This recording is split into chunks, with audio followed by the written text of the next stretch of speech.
Shi Jinping ikkita eng yuqori martabali harbiyni generalni ishdan olgan. To'satdan bir kunda, bir vaqtning o'zida. Lekin u ham rahbariyatdan norozi kuchlar bor. Bu kuchlarning ko'pchiligi harbiy sohada. Harbiy yo'l bilan olish uchun armiya tayyor bo'lishga 2027-yilgacha deydi. Xitoy bo'yicha aslida bu mavzuni bundan bir hafta 10 kun avval muhokama qilishni rejalashtirib yurgandik, lekin qandaydir ana shu mavzu bir pishib yetilmagandek edi. Keyin esa mana katta nashrlar ham yozishni boshladi.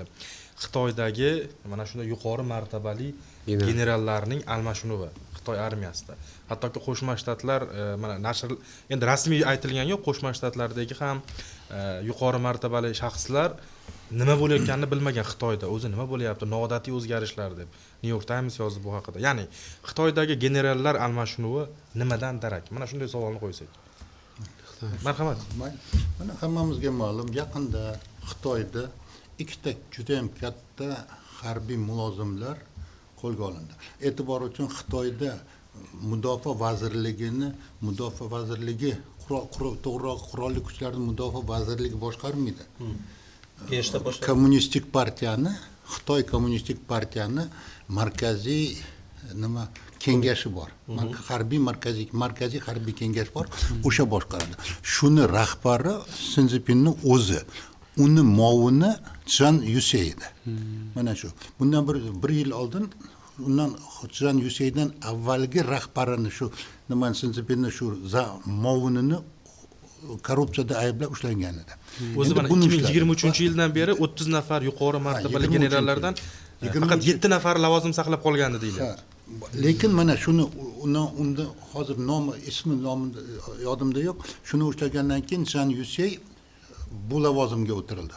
75 yoshga kirgan, yoshi katta general. O'ng qo'li Si Szinpinning eng yaqin odam, eng katta lavozimdagi odam. Va shu birlashgan shtabni boshlig'i bor, ikkinchisi Lu Chen deyiladi, uni ham olishdi. Ikkita juda ham katta lavozimdagi odamlar. Bularni ikkalasi ham nimada ayblashdi? Bilasizlarmi? Avvalgilarini korrupsiyada ayblab ushlashardi. Bularni Amerika Qo'shma Shtatlariga Xitoyning yadro dasturini sotganlikda ayblashdi. Bu qanchalik to'g'ri, noto'g'riligi hali isbotlanmagan, menimcha isbotlanmaydi ham. E'lon qilinmaydi. Nima hozir turli xil ommaviy axborot vositalarida aytilishicha, bular Xitoyning rahbarini to'ntaruv tayyorlashgan degan, o'sha to'ntaruv tayyorlashga ozgina qolganda bu Xitoy rahbariyatiga ma'lum bo'lgan va buning natijasida ularni o'zlari ushlanishgan. Bu mana shunday katta avtoritar davlat deymiz. Eng katta bugungi kungi avtoritar davlatlardan bittasi, birinchi o'rindagi esa shu Xitoy. Xitoyni mana biz hammamiz Si Szinpin buyuk davlat deymiz, kuchli davlatmi, tez rivojlanib borayotgan davlat deymiz. Lekin u ham rahbariyatdan norozi kuchlar bor. Bu kuchlarning ko'pchiligi harbiy sohada. Mana doim boshqa davlatlarda ham to'ntaruvlarni kimlar qiladi? Harbiylar qiladi. Bu yerda ham shunday bo'lgan bo'lishi mumkin. Bu ehtimoldan xoli emas. Balkim biz hech qachon bu narsani bilmasmiz. Lekin ma'lumotlar shu haqda darak beradi. Hozir bular almashtirgan, bularning orqasidan 20 dan ortiq katta lavozimdagi harbiylar ham hozir ishdan olingan va qamoqqa olingan. Ular bo'yicha tergovlar ketyapti hozir. Mana shunday holatda turibmiz. Rahmat. Va aynan mana shu New York Timesda e'lon qilingan materialga ko'ra, asosiy masala bu yerda o'sha Tayvan bilan bog'liq masala qo'yilgan. Ya'ni aytaylik, Xitoy raisi Si Jinping Tayvan bilan o'sha mojaroni hal qilib, yagona davlat tamoyiliga o'tishni 2027-yilgacha deb belgilagan bo'lsa, generallar buni 2035-yilgacha degan versiyalar ham bor. Kamoliddin aka, sizga ham mana shu savol, ya'ni Xitoydagi shu o'zgarishlar nimadan darak beryapti? Qanday xulosalar qilish mumkin? Xo'p, bu yerda faqatgina versiyalarni aytish mumkin, chunki Xitoy mana yuqorida Anvar aka aytganidek o'ta yopiq davlat.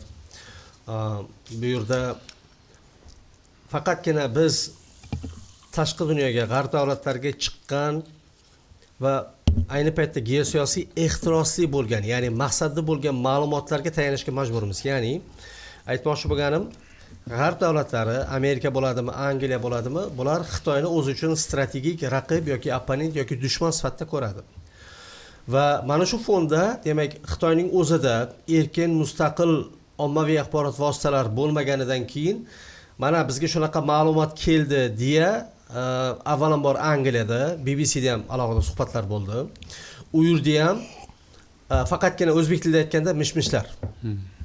Fakt yo'q hech qanday, fakt bo'lmaydi ham, chunki Xitoy bu borada bayonot bermaydi va uni tasdiqlovchi birorta bir institutlar, shaxslar bo'lmaydi. Xitoy o'ta yopiq davlat. Lekin fakt shundan iboratki, Shi Jinping ikkita eng yuqori martabali harbiyni, generalni ishdan olgan. To'satdan bir kunda, bir vaqtning o'zida.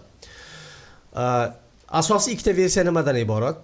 Birinchisi, Shi Jinping o'zining atrofini ehtimoliy Amerika bilan Tayvan sababli urushi uchun o'zining tarafdorlari uchun tozalayapti. Ya'ni nisbatan mustaqil bo'lgan va urushga u yoki bu shaklda qarshi bo'lgan shaxslarni ishdan olib tashlab, o'zining tarafdorlarini qo'ymoqchi. Bu birinchi versiya. Ikkinchi versiya, ya'ni hokimiyat vertikalini, harbiylar ichida hokimiyat vertikalini kuchaytiryapti. Ikkinchi versiya haqiqatda Shi Jinpingni hokimiyatdan ag'darib tashlab, nimadir qilishga intilgan bo'lishi mumkin. Misol uchun savollar paydo bo'ladi. Nima uchun o'sha generallar agar Shi Jinpingni ag'darmoqchi bo'lsa, o'zining oilasini chiqarib yubormadi yoki o'zining yaqinlarini xavfsizligini oldinga xavfsizligini ta'minlamadi. Unda tabiiy ravishda ekspertlar javob beradiki, agar oilasida nimadir o'zgarish bo'lsa, oilasi bittasi, ikkitasi chiqib ketsa, shu zahot signal paydo bo'ladiki, ha, demak, nimadir qilmoqchi degan. Ya'ni hamma jihatdan har qanday savolga javob bor. Lekin haqiqatda Xitoyda nimalardir bo'lyapti, aniq. Bu demakki Shi Jinpingning proyekti bo'lishi mumkin yoki o'sha generallarning proyekti bo'lishi mumkin. Qaysi ekanligini bu yillar o'tib, balkim oylar o'tib bilishimiz mumkin xolos. Agar u amalga oshmasa. Yo'q, vaqti keladi, bunday masalalar ochiladi. Chunki hokimiyat o'zgarganidan keyin albatta uni masalan keyingi liderlar bab ochadi, shunday bo'lganda, bunday bo'lgan edi deb. Fakt shundan iborat, hamma ko'rib bilib turgan narsa shundan iboratki, yaqin yillarda Amerika bilan Xitoy o'rtasida Tayvan sababli to'qnashuv yuz beradi. Men bunga ishonaman. Rahmat. Mumkin. O'zbekiston Respublikasi ehtimoli katta. Yo'q, tabiiy ravishda ular o'rtasida gibrid kurash ketyapti. Tashqi siyosat borasida to'xtalib o'tish kerak-da mana. Tashqi siyosat pozitsiyada aytib o'tish kerak. O'zbekistonning rasmiy pozitsiyasi bu yagona. Biz rasmiy emas, biz mustaqil tahlilchimiz. Aytib o'tmoqchiman, yagona davlat ikki xil tizimga asoslanadi va ekspertlarning fikrlari bu tahririyat nuqtai nazarini anglatmaydi. Shuni aytib o'tish kerak. Xitoy Birinchidan kunimiz mustaqil, nima, u davlatning nimasi emas-ku. Buni ham aytishimiz kerak. Baribir tahlilchi o'z fikrini berishi mumkin-ku. Xitoy o'sha general Zhang Yaoxinni olib tashlanishiga turli xil platformalar, turli xil fikrlar beradi. Birinchi shoshib chiqarilgan gaplarga asosan aytishdiki, Amerika Qo'shma Shtatlariga Xitoyni yadroviy dasturlari va yadroviy taraqqiyoti bilan bog'liq bo'lgan ma'lumotlarni sizdirganlikda ayblab chiqishdi va keyinchalik bu ma'lumotlarni o'zlari ko'p platformalarni o'zi rad qilib, vaziyat bundan da murakkabligi haqida gaplar bo'ldi.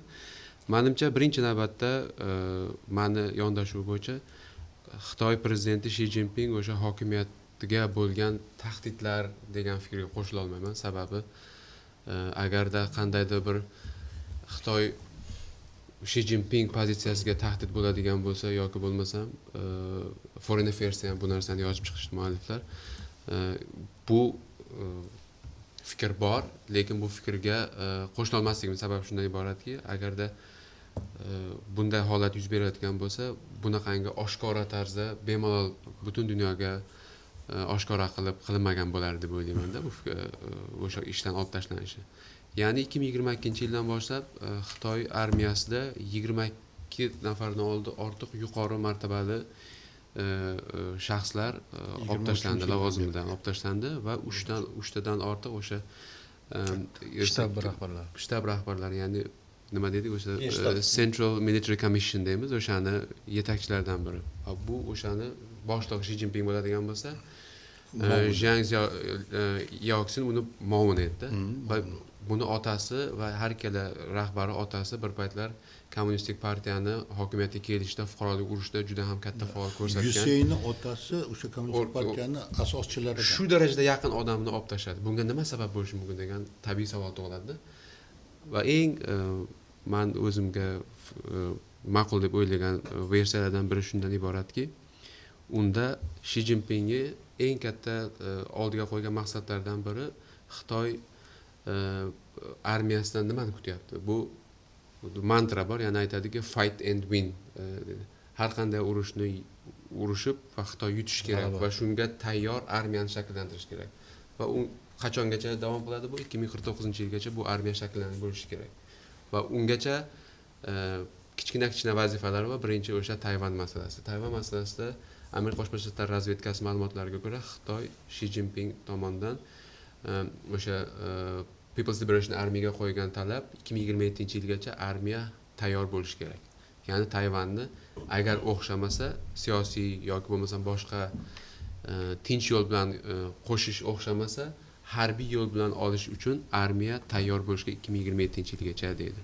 Va bu boradagi ishlarni amalga oshirishda juda katta harbiy strategik tayyorgarliklardan tashqari juda ham katta qurol-yarog'larni sotib olish kerak, qurol-yarog'larni rivojlantirish kerak va boshqa qilish kerak va bu boradagi o'zaro qarashlarning o'rtasidagi tafovutlar oxir-oqibatda Shi Jinping tomonidan o'sha Zhang Yaoxinni olib tashlashga majbur qilgan bo'lishi mumkin degan variantlar bor.